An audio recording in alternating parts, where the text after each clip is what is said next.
السلام الغزالات ديالي، كي دايرين؟ لاباس عليكم؟ نتمنى من الله تكونوا على خير وبخير. اليوم ان شاء الله جيت نتشارك معكم هاد الحلوه ديال الحامض ولا كيكه ديال الحامض. كتجي غزاله، كتجي فنه لا في المذاق ولا الديكور ديالها، تيجي خفيف سامبل بالنسبه لهاد الحراره هادي، عرفتي خفيفه ظريفه دغيا كتوجد معنا كيف ما كتشوفوا هكذا. كتجي عاليه وكتجي غزاله، كتجي بنينه بزاف، فيها نسمه الحامض باينه. ندوزو هنا للطريقه ديال التحضير. غادي نحتاج هنايا 3 ديال البيضات عندي. غادي نحتاج معاهم هنايا غادي نضيف كاس ديال سنيده، كاس ديال العنبه. هنايا غادي نضيف ساشيه ديال الفاني، غادي نضيف قبيصه ديال الملحه. غادي نخلط كلشي مزيان بالخلاط الكهربائي حتى كيتضاعف الحجم ديال البيض ديالنا. الحجم ديال البيض متوسط حتى كيتضاعف وكيتبدل لنا اللون ديالو كيبيض. حيت انا هنايا راه عندي سميتو البيض اللون ديالو الصفر غامق بزاف، واخا كنخدمو بزاف تيبقى صفر شي شويه. المهم تنخدموه مزيان، كنبقاو مستمرين هكذايا. من بعد ما كيتضاعف لنا الحجم ديال البيض ديالنا، كنضيف هنا واحد الكاس ديال اليوغور ولا دانون. المهم كاس ديال دانون طبيعي اللي متوفر عندكم، اي نكهه بغيتو ديروه كديروه. صافي هنا كنخدموه مزيان، ندخلوهم في بعضياتهم. صافي تنبقاو مطربين هكذايا. هنايا عندي كاس ديال الزيت. هنا راه غادي الكاس اللي كنعبر به هو هاد العنبه ولا كاس ديال الياغور. هنايا كتبقاو نديرو الزيت غير شويه بشويه، كنبقاو ندخلوها شويه بشويه حتى كنساليو الكميه اللي كاينه عندنا، ما نديروهاش دفعه واحده. صافي هنا كنطربوها مزيان حتى كتدخلنا ديك الزويته في البيض ديالنا. هنا غادي نضيف القشور ديال الحامض. انا هذا راه الحامض عندي بقى لي من المركز، ولكن حكوا حامضه كامله وديروها، ما تقيسوش البيض ديال الحامض باش ما تجيش الكيكه ديالتنا مره.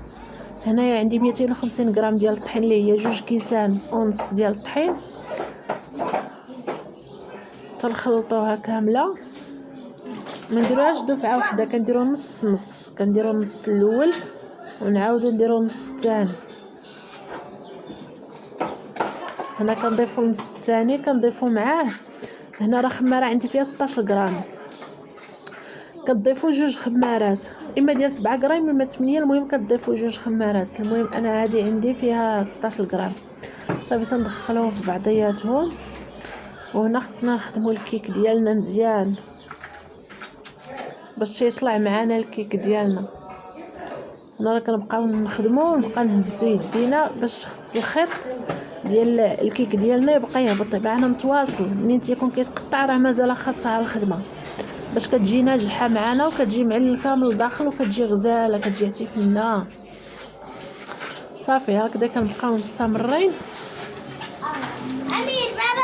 حتى كنساليو الكميه، عفوا حتى كنساليو العجينه ديالتنا، الكيكه ديالتنا كنحصلوا على القوام اللي حنا باغيين. صافي هنا كنبقاو مستمرين هكذا في التخلاط. هانتوما كيف ما كتشوفوا دابا، كما كتشوفوا هكذا دابا ولا كيهبط معايا الخط متواصل. صافي هكذا كيف ما كتشوفوا هذوك راه الطريفات ديال الحامض المحكوك، القشور د الحامض راه هما اللي تيبانوا تما كاينه في العجينه. هانتوما كيف ما كتشوفوا راه الكيك ديالنا اي كيك غادي نستعملوه، اي كيك غادي نستعملوه نشوفوا فاش يكون كيهبط لنا الخط ديالو متواصل راه ناجح معنا 100%. هانتوما كيف ما كتشوفوا. صافي هكذا كنشد المول ديالي، اي مول بغيتو نتوما.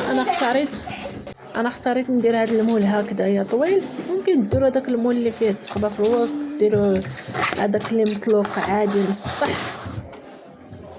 صافي هنايا كنشد الكيك ديالي كنخويها في المول ديالي. راني دهنتو بالزبده ودرتو دهنتو بالزبده والطحين. هنا 150 درجه الحراره ديال الفران. اللي غادي ندخل فيها الكيكه. هنا يلاه خرجتها راه كانت مازال سخونه. هنايا باش نحصلوا عليها مذهبه من التحت، لحقاش هاد ليمول تيكونوا خفافين من التحت، راه كندير سميتو كندير لاطه غليظه من التحت وعاد تنحط فيها داك المول اللي من الفوق باش تجيني هكذايا. ودرجه الحراره 150. ولا كان فران ديال الغاز كنديروها من الفوق حتى كطلع لينا ونهبطوها لتحت تحمر لينا. عرفتو راه كتجي غزاله. هنايا راه عندي المربى ديال العنب، هنايا راني كندهنها بها عاديه، راه تتجي بنينه تتجي لذيذه. انا ممكن ديروا الشكلاط ديروا داكشي اللي تيبغيو الدراري، ولكن انا كنفضلها صراحه طلع هكذا كتجي زوينه مع ديال الحامض. خاصها تبقى على الطبيعه ديالها باش ما تيتبدلولناش النكهات. هنايا غادي نضيف عليه ندردر عليها كوكو تيجي زوين. ممكن ديروا لي زئيفيلي، ديروا كاوكاو، ديروا اللي بغيتو كديروه. انا هنايا بغيت نديرها هكذايا باش كنبقى محافظه على داك النكهه ديال الحامض. هكذا كي كتشوفوا راه كتجي غزاله عاليه وكتجي زوينه. واي مول كان رقيق ممكن ديروا من تحت منه شي حاجه غليظه، شي لاطه غليظه من التحت باش كتخدم لك، باش كطيب لك ما كتحرقش، هي كطيب لك وكتجي زوينه. هكذا كيف ما كتشوفوا من بعد ما كنقطعوها هكذا شفتوها كي كتجي من الداخل حتى راه كتجي غايه في الروعه لا في المذاق. وخلاص راه معروفه على الكيكه ديال الحامض كي كتجي راه كتجي غزاله وكتجي بنينه ولذيذه بزاف. هانتوما هنا راه مازال سخونه، راه مازال يلاه طفيت عليها الفران حيدتها باش ندير بها فينيسيون. هانتوما كيفاش كتجي راه كتجي مفشفشه وكتجي لذيذه هكذا كيف ما كتشوفوا. هكذا كيجي القوام ديالها. ونتمنى من الله تنال الاعجاب ديالكم. ولا جربتوها ما تنساوش ولا جربتوها تاكلوها بصحه ولهنا وراحه البال. وما تنساوش واحد لايك واشتراك. يلا بسلامه.